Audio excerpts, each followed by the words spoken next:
Paano kung sabihin ko sa inyo na may isang nakalimutang pampalasa na mas maliit pa sa kuko ng inyong hinlalaki na maaaring makatulong na ibalik ang sigla sa inyong katawan at gisingin muli ang lakas na akala ninyo'y tuluyan nang nawala. Hindi mahalaga kung ano ang inyong edad, kung anong mga gamot ang iniinom ninyo o kung ano ang mga kabiguan na inyong naranasan noon. Paano kung ang isang simple at natural na pagkagat ay maaaring simulan ang pagpapanumbalik ng sigla na matagal nyo nang hinahanap-hanap? Alam kong maaaring mahirap itong paniwalaan, pero samahan ninyo ako sandali dahil ang ibabahagi ko sa inyo ay maaaring magpabago ng lahat. Ako po si Dr. Jose Reyes, isang doktor na dalubhasa sa pag-aalaga ng mga nakatatanda. Mahigit 3 dekada na akong tumutulong sa mga kalalakihang higit sa 70 anyos na maibalik ang mga bagay na dahan-dahang kinuha ng mga taon at minsan ng sistemang medikal mula sa kanila, ang kanilang kumpiyansa, sirkulasyon, sigla at ang kakayahang maramdamang muli ang kanilang pagkalalaki. Hindi po natin pinag-uusapan ang mga mamahaling reseta o mga gimmick na kagamitan, kundi ang paggamit sa karunungan na taglay na ng inyong katawan kapag binigyan natin ito ng tamang mga kasangkapan. At heto ang interesante. Ang solusyon ay hindi isang bagong tuklas na high-tech. Ito ay isang pangkaraniwang pampalasa na nasa harap lang natin, isa na ginamit ng ating mga ninuno para sa sigla at ngayon ay kinukumpirma ng modernong agham na mas epektibo pa kaysa sa ating inaakala. Ang nakakatuwa malamang ay nadadaanan ninyo lang ito sa inyong kusina ng daan-daang beses nang hindi nalalaman ang taglay nitong kapangyarihan. Sa mga susunod na minuto, ipapakita ko sa inyo kung paano ang pagnguya ng pampalasang ito sa loob lamang ng 10 segundo ay makakatulong na buksan ang inyong mga daluyan ng dugo, bawasan ang stress na sumisira sa inyong testosterone, labanan ang pamamaga ng gilagid na maaaring humarang sa sirkulasyon at tulungan kayong matulog ng mas mahimbing upang natural na makabawi ang inyong mga hormone. Gagabayan ko kayo sa bawat hakbang at ipinapangako ko na sa pagtatapos nito, malalaman ninyo kung paano ito gamitin at kung ano ang maaari ninyong asahan sa unang 7, 14 at 30 araw.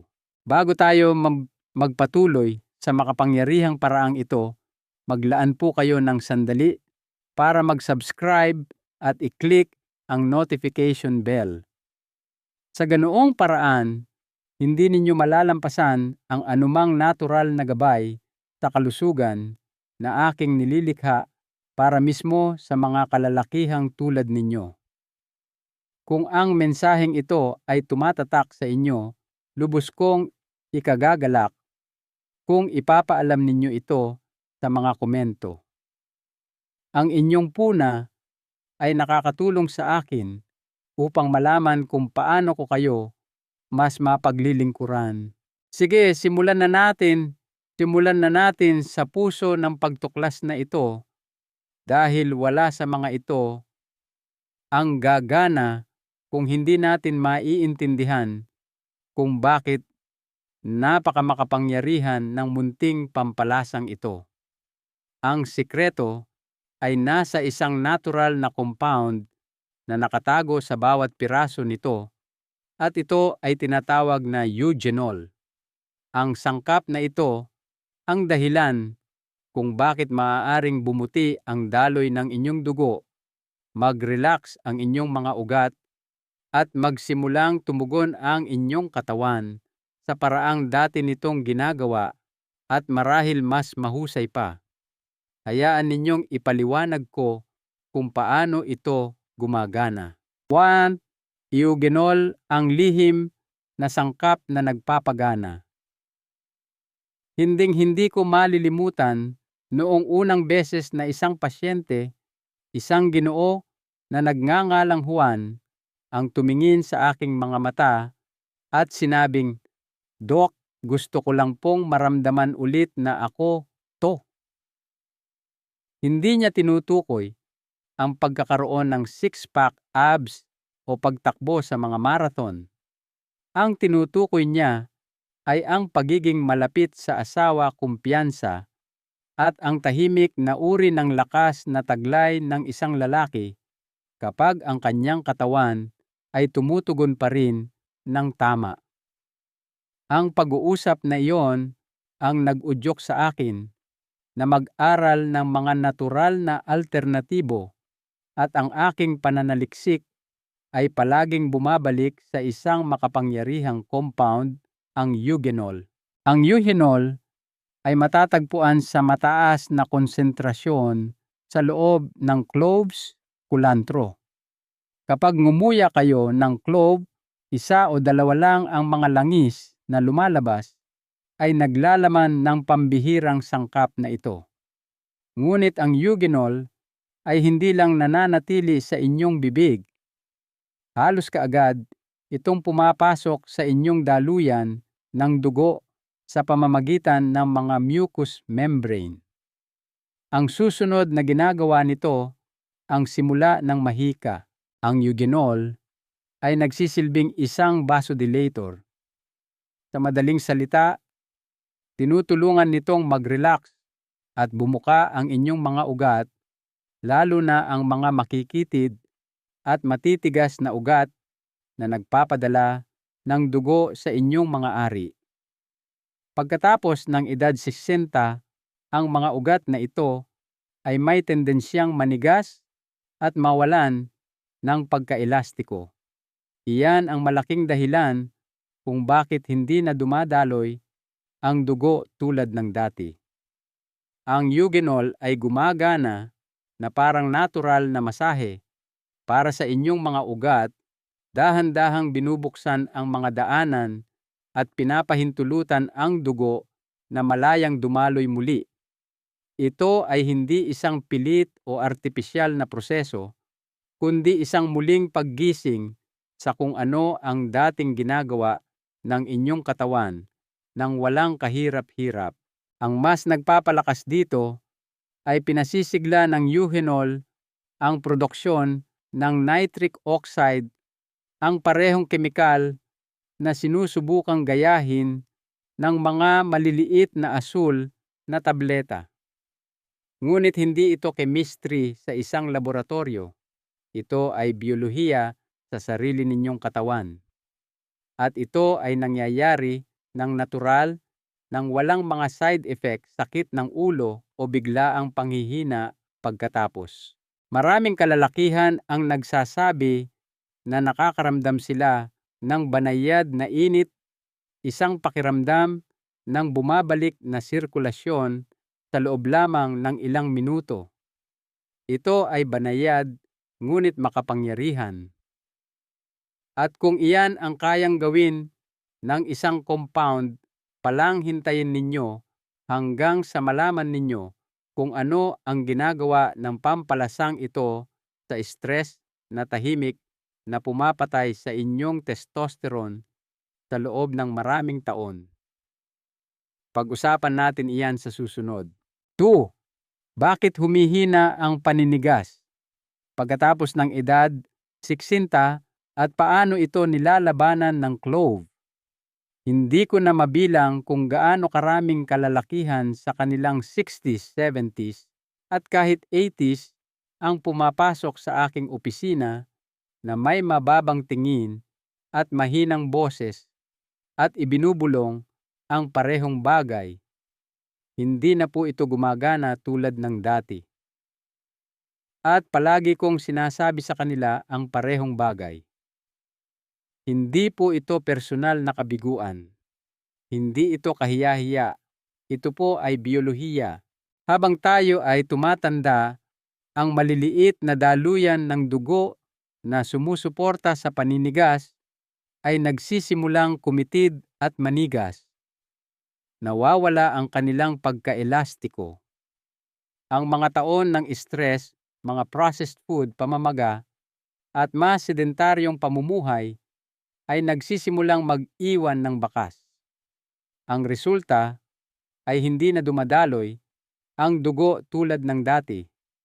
At kung walang malakas na pagdaloy ng dugo, hindi talaga mangyayari ang paninigas. Pero heto ang bahagi na hindi sinasabi ng karamihan sa mga doktor. Ang mga pagbabagong iyon ay kadalasang hindi permanente. Maaari itong maibalik. Dito pumapasok ang clove at kung bakit ito ay isang napakalakas na kaagapay para sa mga nakatatandang lalaki. Tandaan ninyo, ang compound na pinag-usapan natin, ang eugenol. Hindi lang nito pinaparelax ang inyong mga ugat, tinutulungan din nitong ibalik ang pagkaelastiko ng mga pader sa loob nito.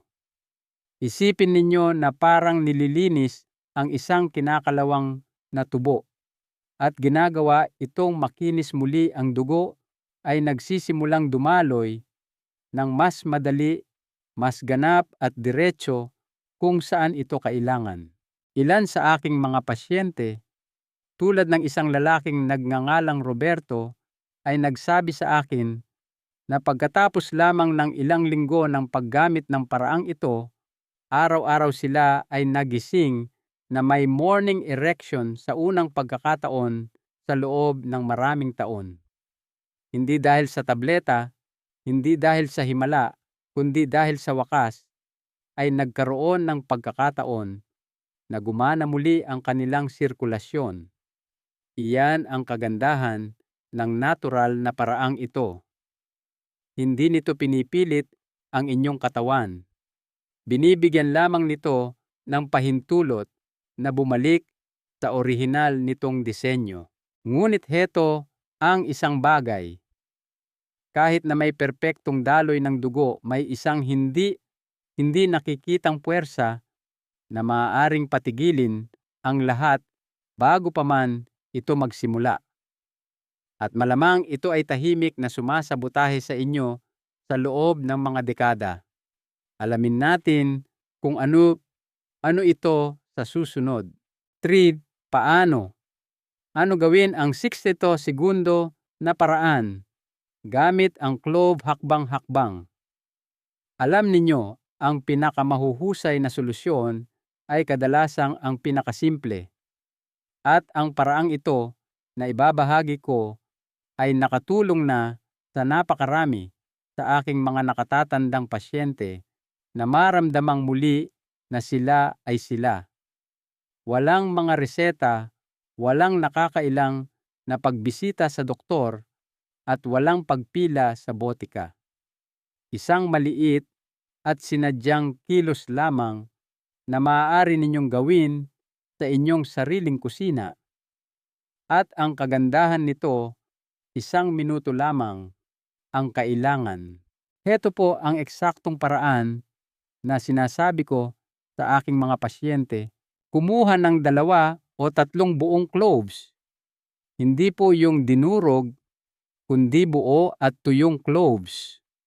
Kung maaari, gumamit ng organic na cloves, ngunit sapat na ang anumang magandang klase ng clove.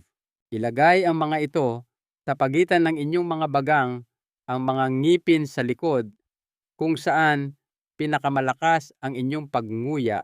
Dahan-dahang kagatin hanggang sa maramdaman ninyong nabibiyak ang mga ito. At heto ang susi, huwag magmadali. Hayaan ninyong kumalat ang langis sa inyong dila at bibig, huminga sa ilong, manatiling relax. Sa unang 30 segundo, hawakan lang ang mga basag na piraso sa inyong bibig. Hayaang humalo ang inyong laway sa mga langis. Maaari kayong makaramdam ng malakas at mainit na sensasyon. Maaaring matindi ito, oo, ngunit iyan ay isang magandang senyales. Nangangahulugan ito na ang eugenol ay nasisipsip sa pamamagitan ng mga sensitibong bahagi sa loob ng inyong bibig at dumidiretso sa inyong daluyan ng dugo. Pagkatapos dahan-dahang simulan ang pagnguya, hindi pilit sapat lang para ganap na madurog ang clove. Panatilihin ito sa inyong bibig para sa isa pang 30 segundo habang hinahalo ang langis sa inyong laway. Iyon lang. Maaari ninyong lunukin ang mga natira o idura ito. Parehong ayos lang. Ang dahilan kung bakit napaka-epektibo ng paraang ito ay kung gaano ito kabilis gumana. Sinasabi ng ilang kalalakihan na nararamdaman nila ang pagkakaiba sa loob lamang ng ilang minuto. Lumilinaw ang kanilang isip. Pakiramdam nila ay mas naroroon sila, mas nakakonekta sa kanilang katawan. Ngunit ang pagnguya ng cloves ay hindi lamang tungkol sa daloy ng dugo at enerhiya. Binubuksan din nito ang isang bagay na desperadong kailangan ng karamihan sa mga lalaking higit sa isintam at marahil ay hindi nila namamalayan na nawawala sa kanila. Pag-usapan natin iyan sa susunod. Polo, kailan dapat gamitin ang teknik para sa pinakamahusay na resulta? Isa sa mga tanong na madalas kong natatanggap. Kadalasan pagkatapos subukan ng isang lalaki ang paraan ng clove sa unang pagkakataon at maramdaman ang hindi maikakailang init na iyon ay kankotapatiditi. Kailan ko po ito dapat gamitin para makuha ang pinakamahusay na resulta? Ang totoo, ang tamang oras ay maaaring gumawa ng malaking pagkakaiba. Tulad ng anumang makapangyarihang bagay, hindi lang ito tungkol sa kung ano ang ginagawa mo, kundi kung kailan mo ito ginagawa. Isipin ninyo ito na parang pagtutono ng isang instrumento. Gusto ninyong magkakatugma ang lahat, ang inyong mga hormone, ang inyong nervous system, at ang inyong daloy ng dugo. Para sa marami sa aking mga pasyente, ang gabi ang golden hour o pinakamainam na oras.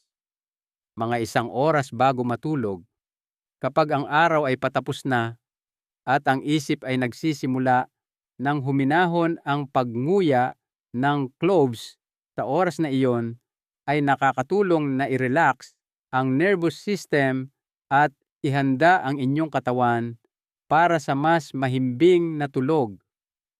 At hindi lang iyan tungkol sa pahinga. Ang malalim at nakakabawing tulog ay kung kailan gumagawa ang inyong katawan ng pinakamaraming testosterone. Iyan ang inyong pundasyon. Ang paggamit nito sa gabi ay naghahanda para sa susunod na araw, mas magandang enerhiya, mas malinaw na pag-iisip, at mas malakas na morning erection. Ngunit huwag din ninyong kalimutan ang umaga. Ang paggamit ng paraang ito, unang-una sa lahat, habang walang laman ang tiyan, ay nakakatulong na simulan ang sirkulasyon at magtakda ng isang kalmado ngunit alertong tono para sa inyong araw. May ilang kalalakihan na gusto itong gamitin bago mag-ehersisyo o maglakad. Ang iba naman ay mas gusto ito 30 hanggang 45 minuto bago makipagtalik para sa dagdag na pakiramdam ng presensya, koneksyon at tibay. Ang susi ay pakinggan ang inyong katawan, maging consistent. Ang pang-araw-araw na paggamit ay nagbubuo ng momentum sa paglipas ng panahon.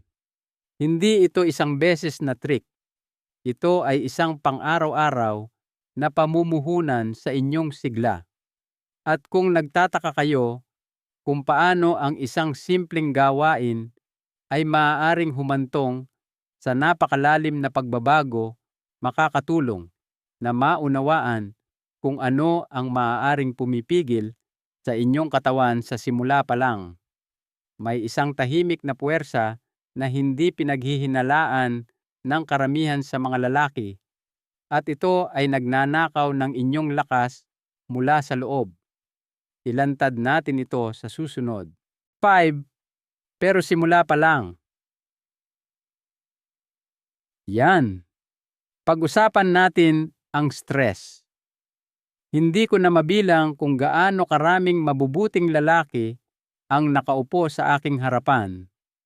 Mga lalaking kumakain ng maayos, nananatiling aktibo at sumusunod pa sa lahat ng tamang payo, ngunit pakiramdam pa rin ay may mali.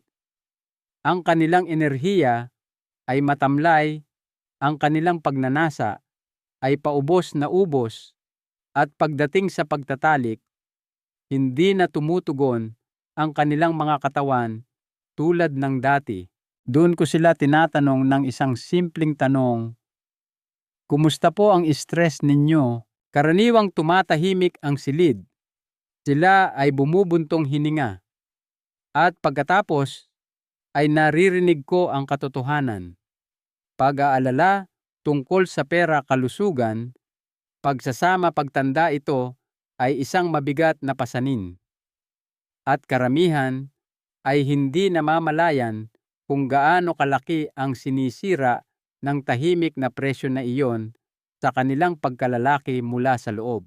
Kita ninyo, ang talamak na stress ay nagpapalabas ng maraming cortisol sa inyong katawan, isang hormone na dapat sana ay tumutulong sa inyo sa mga sandali ng panganib, hindi para manatiling mataas buong araw, araw-araw.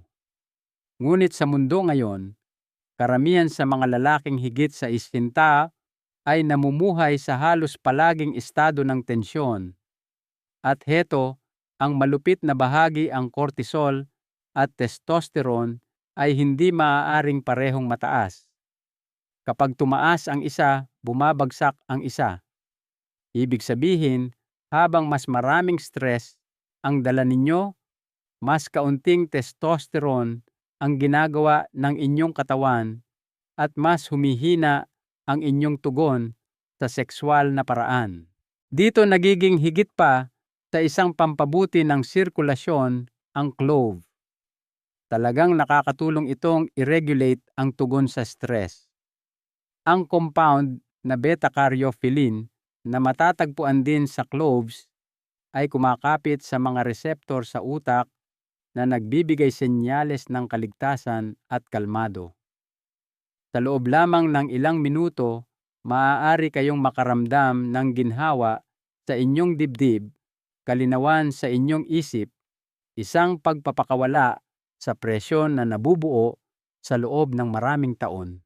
At habang bumababa ang cortisol, sa wakas ay maaaring tumaas muli ang testosterone natural ng walang pilitan.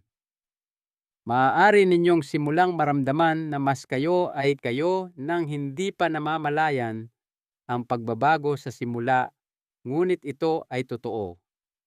At may isa pang makapangyarihang benepisyo na nagmumula sa pag-alis ng stress na ito, isa na tahimik na gumagana habang kayo ay natutulog. At maaaring ito na ang nawawalang piraso sa pagbawi ng inyong hormone. Pag-usapan natin iyan sa susunod. 6. Sa pagnguya ng cloves, ipos, mas mahimbing na tulog, ipsos, mas maraming testosterone. Kung may isang bagay na nakita ko ng paulit-ulit sa aking mga nakatatandang pasyente, ito iyon: sa sandaling magsimulang masira ang tulog, lahat ng iba pa ay nagsisimulang gumuho. Maaari kayong kumain ng maayos, mag-ehersisyo at uminom ng lahat ng suplemento, ngunit kung pira-piraso ang inyong tulog, walang pag-asa ang inyong mga hormone. Ito ay dahil karamihan sa produksyon ng inyong testosterone, ang pag-aayos ng katawan, at ang inyong paggaling ay nangyayari sa gabi, partikular sa malalim at tuloy-tuloy na REM sleep. Ngunit gaano karaming kalalakihan na higit sa 60 ang talagang nakakakuha ng ganoong uri ng pahinga? Napakarami ang nagsasabi sa akin na sila ay gising pa rin ng 2:00 ng madaling araw, nakatitig sa kisame, at ang kanilang isip ay ligalig. O mabilis silang nakakatulog, ngunit nagigising ng ilang beses sa isang gabi na hindi kailanman nakakaramdam ng ganap na pahinga. At pagkatapos ay nagtataka sila kung bakit mababa ang kanilang enerhiya, bakit parang alaala na lang ang pagnanasa o bakit hindi sila makasulong tulad ng dati. Ang sagot kadalasan ay hindi magandang kalidad ng tulog.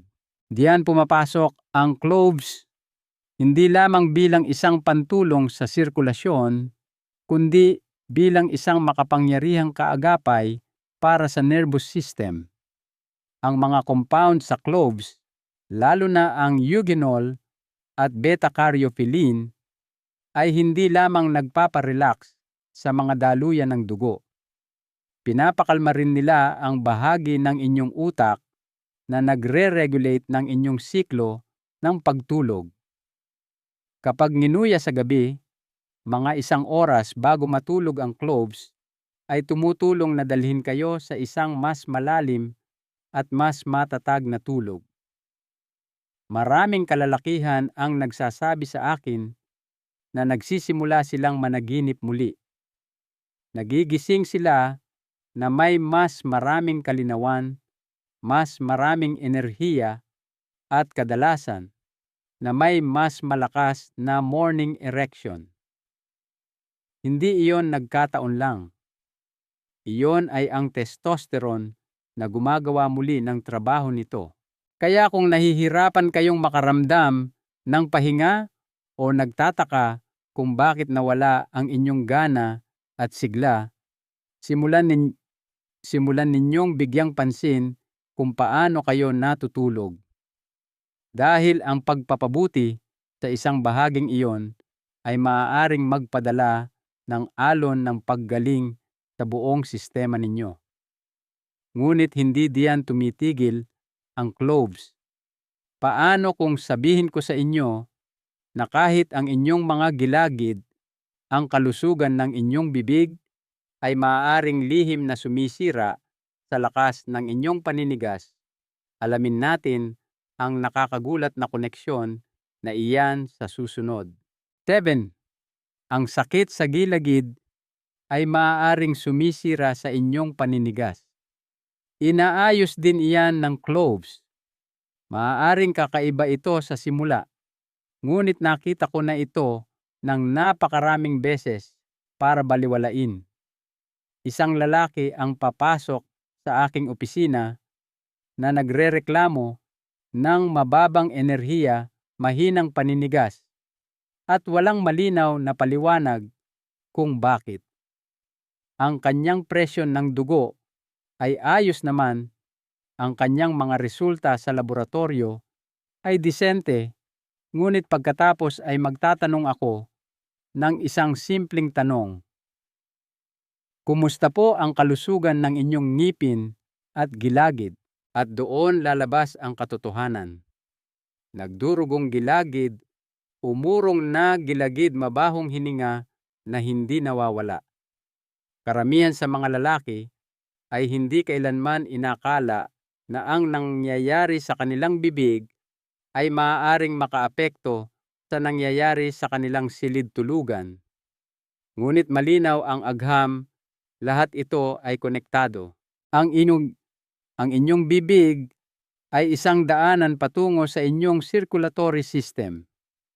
Kapag meron kayong sakit sa gilagid, mapansin man ninyo o hindi, ang bakterya mula sa inyong bibig ay pumapasok sa inyong daluyan ng dugo Naglalakbay sila sa inyong katawan, lumilikha ng tahimik na pamamaga na sumisira sa mismong mga daluyan ng dugo na responsable para sa paninigas. Para kang sinusubukang magpatakbo ng tubig sa isang hose na puno ng putik. Maaaring nandoon ang presyon, ngunit walang dumadaloy ng malinis. Ipinakita pa ng mga pag-aaral na ang mga lalaking may malubhang sakit sa gilagid ay hanggang 7% na mas malaki ang tsansang makaranas ng erectile dysfunction. Hindi iyon nagkataon lang. Biyolohiya iyon. Ngayon dito, nagiging higit pa sa isang nakakatulong na pampalasa ang cloves. Ito ay nagiging isang pang-araw-araw na detox. Ang langis ng clove ay isa sa pinakamakapangyarihang natural na antiseptiko ng kalikasan. Kapag ngumuya kayo ng buong cloves, ang mga antibacterial compound na iyon ay agad na gumagana. Sinisimulan nilang neutralisahin ang mga mapaminsalang bakterya sa inyong bibig bago pa man sila makarating sa inyong daluyan ng dugo. Ito ay mabilis epektibo at mararamdaman ninyong gumagana ito minsan sa isang nguya lang. Isa ito sa pinakasimple ngunit pinakanapapabayaang hakbang sa pagpapanumbalik ng kalusugan ng buong katawan. At kapag malinis ang inyong bibig, mas malinis din ang daloy ng inyong dugo. Ngunit ngayong bumubukas na ang inyong mga ugat, tumataas na ang inyong mga hormone at mas maayos na ang takbo ng inyong sistema, ano ang dapat ninyong asahan sa susunod? Hayaan ninyong gabayan ko kayo sa kung ano ang nangyayari linggo-linggo kapag ipinagpatuloy ninyo ang makapangyarihang gawin na ito. 8. Ano ang aasahan sa loob ng 7, 4 at 30 araw? Isa sa mga nakapagpapasiglang bahagi ng aking trabaho ay ang panonood sa pagbabago ng mga ekspresyon ng aking mga pasyente sa paglipas ng panahon. Hinding-hindi ko malilimutan ang isang lalaki sa kanyang huling 60s, isang Ginoo na nagngangalang Jorge. Dumating siya sa akin na pagod, nag-aalinlangan at nahihiya sa kung ano ang pakiramdam niyang nawala sa kanya. Sinimulan namin ang paraan ng clove ng magkasama at hiniling ko sa kanya na maging consistent sa loob lamang ng isang buwan. Pagkatapos ng isang linggo, tumawag siya at sinabing, "Doc, may nangyayari. Pakiramdam ko lang mas gising ako sa umaga." Simula pa lang iyon. Sa unang 7 araw, karamihan sa mga lalaki ay nakakapansin ng bahagyang pagbabago, isang mainit na sensasyon sa katawan, isang mas malinaw na isip, bahagyang mas malalim na tulog, o kaunting dagdag na motibasyon para maglakad. Hindi ito dramatiko, ngunit nandoon ito. Ito ang senyales na nagsisimula nang tumugon ang inyong katawan. Pagsapit ng ika-14 na araw, karaniwang bumibilis ang pagbabago. Tumaas ang enerhiya. Nag-iiba ang pakiramdam sa umaga, mas alerto. Ito ang madalas na panahon kung kailan napapansin ng mga lalaki ang pagbabalik ng isang bagay na hindi na nila naramdaman sa loob ng maraming taon, ang kusang loob na morning erection. Hindi ito mahika. Ito ay ang sirkulasyon na bumabalik at ang testosterone na nagsisimulang bumulong muli. Pagsapit ng ika-30 araw, maraming lalaki ang nagsasabi sa akin na pakiramdam nila'y ibang tao na sila. Hindi lamang madalas na bumabalik ang kanilang paninigas na may mas malaking pagiging consistent at lakas, kundi nagbabago rin ang kanilang kumpiyansa. Iba na ang kanilang tindig. Napapansin ito ng kanilang mga asawa o partner.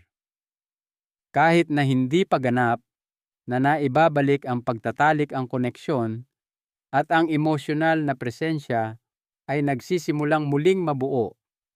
At iyon ang tunay na layunin, ang maramdamang muli na kayo ay kayo. Ang mabuhay sa isang katawan na buhay ang pakiramdam, hindi natigil o sarado. Ngunit tandaan, ito ay simula pa lamang.